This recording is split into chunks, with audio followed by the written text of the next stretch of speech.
Hey y'all, it's Chimdi. I am wearing a turtleneck, the universal sign of maturity, because I'm excited to announce that yes, you read it correctly. I am in fact ready for a romantic relationship. Yes, thank you, yes.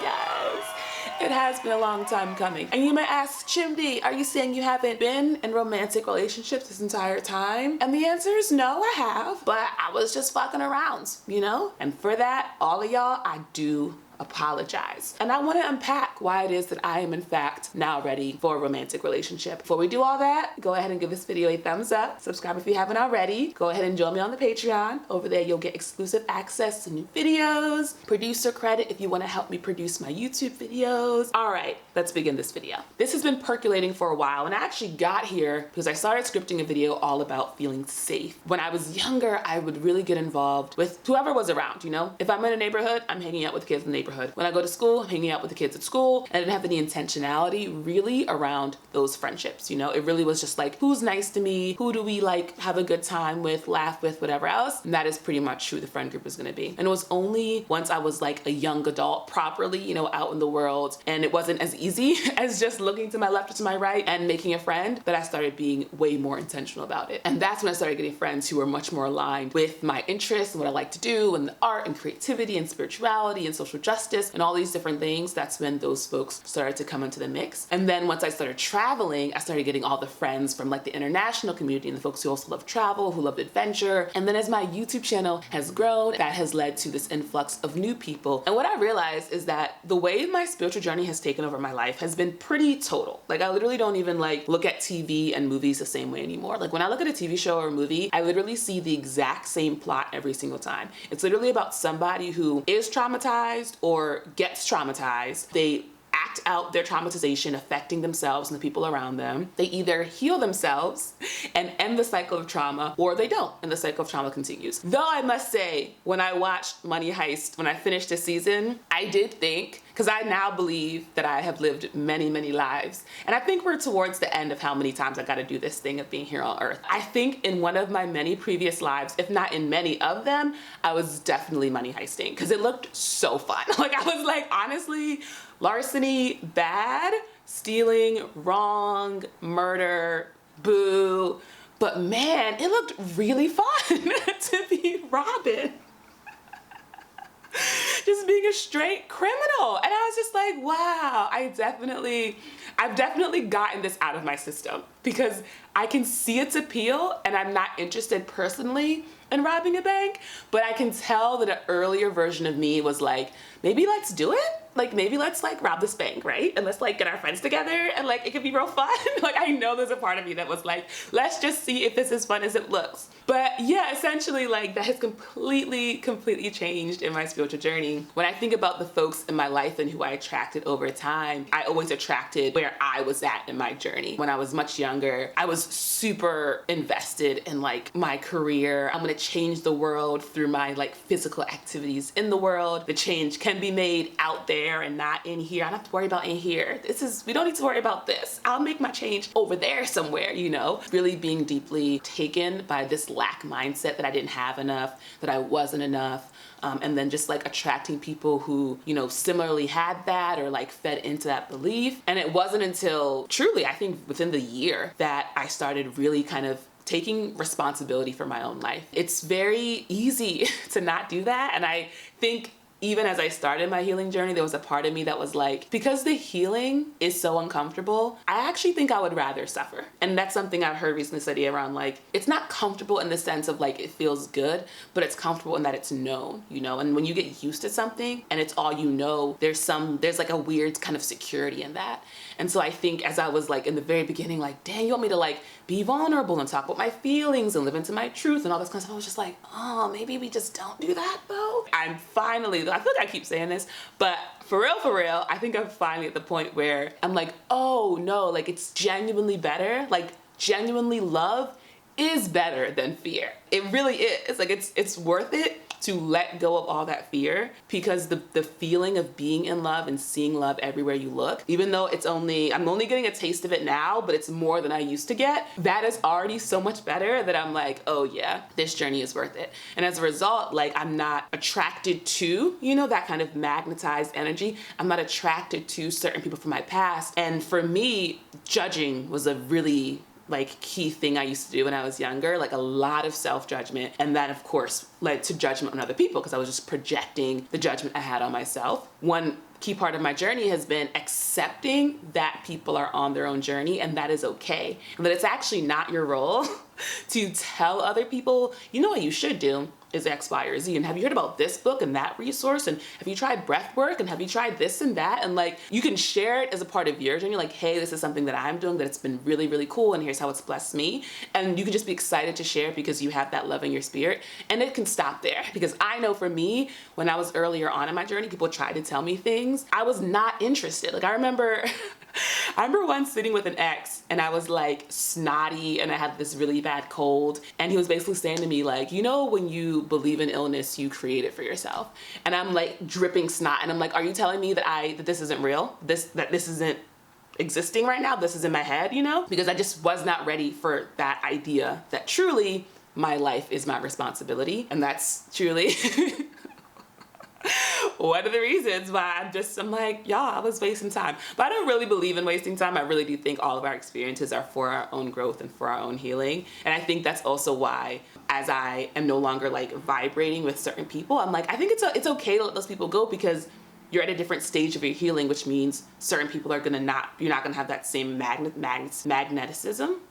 And then other people are gonna be kind of magnetized in. And I think I'm still accepting the fact that it's okay to not be friends with everybody, to let relationships grow and evolve and change and maybe dissolve, and that it's okay to just have a close, tight circle of the people you really care about. And that's when I realized, in the same way that I'm not interested in friendship relationships that aren't rooted in this very deeply loving place with this spiritual focus and this focus on healing and growing and sort of leaning into our full selves in love, is the same way I'm not interested in romantic relationships that don't have that same sort of boundary around it. And when I made that video, like I said, about being single, I was like, why you're single, girl. You pretending you don't know, but you know exactly why you're single. You don't want that. You don't, the idea of what I thought a relationship was, and I didn't really have any relationships in my personal life that I looked at and I was like, yes, y'all got it. Y'all got it. I'm interested in it. I was like, no, I don't really see it for y'all, but that's not my business, so I'm not gonna say nothing. And then as I learned more about spirituality, I realized that it is in our relationships, and especially in our romantic relationships, where we are truly tested. Where any bit of unconscious, subconscious trauma, triggering, all that stuff starts being activated and shaken loose. That happens in the intimate relationships. And if you are not committed to your healing journey, if you're not with somebody who is also committed to that journey, it can cause a lot of trauma. It can cause a lot of re-traumatizing of yourself and the other person. You can get stuck in trauma bonds. You can if you haven't healed enough to the point and the other person you're with hasn't as well, so that you can have a really genuinely mature, healthy relationship. And I'm rereading A Course in Miracles, and it talks about, I haven't actually gotten to this point yet, but I really want to, but it talks about this idea of the special relationship. For some people, they're actually looking at their intimate relationship from a place of lack. They don't believe they have enough and are enough. And so they're like, oh, this person over here, he or she will complete me, and then I'll be okay. And of course, that's not the case for all people. And to think that you actually aren't whole and that, you need to get with someone else to make yourself whole is just gonna, it's only gonna end with a lot of suffering, basically. And so you need to take that relationship and give it to the Holy Spirit, and the Holy Spirit will take care of it. So that has really kind of stayed with me ever since I read it. And I think that is, now that I understand that is the purpose and the container, is that you grow this really beautiful, loving container where these things can arise and be effectively dealt with and released. That's when I was like, oh, that would be amazing. And I know that because I've experienced that with my most recent friend group. And there's such a loving closeness there and such a safety there that as things come up, it feels okay to be like, hey, I'm actually dealing with this thing or that thing, and I need help. Can you help me unpack these things? And they bring such love to these challenges, there isn't that judgment, there isn't that sense of like, well, you should be doing better, you shouldn't have done this in the first place.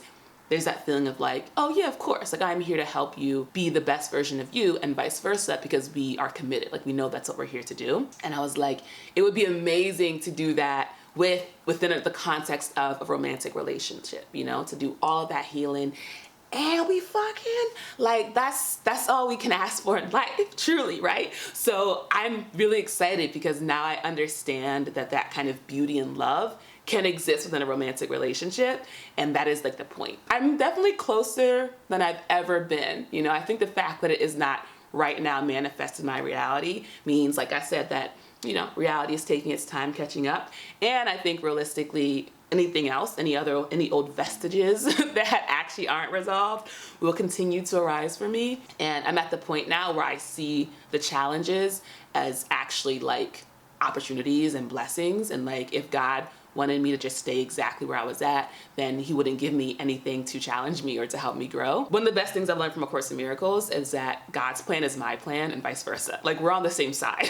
Like I might not understand it, but ultimately what God wants for me is also what I want for myself. And what I want for myself most fundamentally is to continue to grow. And so because God's like, okay, you want to keep growing? Awesome. Here's a chance. Here's something you haven't been able to deal with before. Let me present it to you and deal with this. And in the process of dealing with this, you're going to grow. Before I was like, but now I'm like, oh, wow, thanks. I appreciate that. Cause like you're looking out for me. And if I ever feel like I'm really struggling with this, I know I can turn to Jesus and the Holy Spirit and God and be like, hey, I'm actually really struggling with this. Can you help me out? And God's like, literally, of course. Here is a book and a podcast and a live workshop and a friend and a movie and a song that are all going to tell you exactly what you already know, but you didn't want to admit. And then when you hear it from all these different places, you'd be like, oh, there's some truth in this, and you can move forward. And that has been my experience more and more and more in my life. So yeah, I'm really excited. I'm putting it out there that 2022 is the year that I get a man. I may or may not actually tell y'all about it when it happens. I feel like you should never tell the internet about your intimate relationships. Everybody wants to get in your business and give you advice and be real messy, and I'm not a messy person. But my friend just shot a podcast pilot for like a big deal podcasting network. And so she had me on for the pilot episode, and the way it was structured was like me calling like exes and stuff from my life. And I literally was like, I was like, this is literally so messy, so messy. I would never do this in my regular life, but for you, girl, I'ma do it. So, you know, when you really care about a friendship, you're like, you know what? I will talk to this man I have not talked to in 8 years if I think it'll make a good content. So for the most part, I'm not messy unless it benefits a dear friend of mine. And then yeah, I'll be messy for you. That's the promise I can make as a friend. I will be messy for you if that will help you in your career. All that to say, I'm accepting applications for a partner. You know, key things. You gotta be on a healing journey. You gotta love yourself. All right, you don't gotta love all of yourself. You can still be working on it, but at a very base, like deep down, you're like, you know what? Yeah, like I'm dope. I'm really dope, you know? And, you know, ideally be attractive, but that's in the eye of me, the beholder. So don't take yourself out of the running, you know, before you apply. I've linked a Google form below. It's brief. Feel free to submit your responses. If, you know, my spirit is moved, we can hop on a call, we can chat. And, you know, I'm not on any of the dating apps, and I really like the idea of just creating a one-person dating app, and I am, in fact, the prize. And it's just people applying to date me. I think that would be really fun. Ideally live in an international city, because I really like the idea of going on fun international trips and getting it on in those locations. So that's gonna add a couple of, you know, bonus points to your application, but it is not necessary. It's not strictly necessary. And yeah, if you're also just a cool person, maybe we'll make a video together and I'll let the people know about you, and I'll turn my channel into a dating service. And maybe if you're not a good fit for me, there are some other, you know, ladies in the audience who might be interested. At this point, I am only accepting male entries. I've got the short haircut, which I think has brought some more queer women, some more folks into my life, which I think is amazing because, you know, I love the attention. And I do feel like sexual flexibility and like the people you're attracted to does loosen as you develop spiritually, because you just realize that everything is a construct. So honestly, give me a couple years, you know, give me some time. And ladies, maybe you can start dropping in there as well. I remember I was talking to a friend of mine who calls herself kind of bi, and when she told me that, I was like, are you in love with me? And she was like, I can't stand you. Because my default is to assume that you are already in love with me, so I'm just letting you know. Right now, I'm not taking your apps, but give it time, anything could change, all right? Thanks for watching, y'all. Hope you enjoyed this video. Give it a thumbs up if you did. Subscribe to see more. Join me on the Patreon. Like I said, we're having an amazing time over there. Let me know in the comments, do you like my turtleneck? Are you in a relationship currently? And if so, are you wasting that person's time? Thanks for watching, y'all. Y'all are the best. I love you. Bye.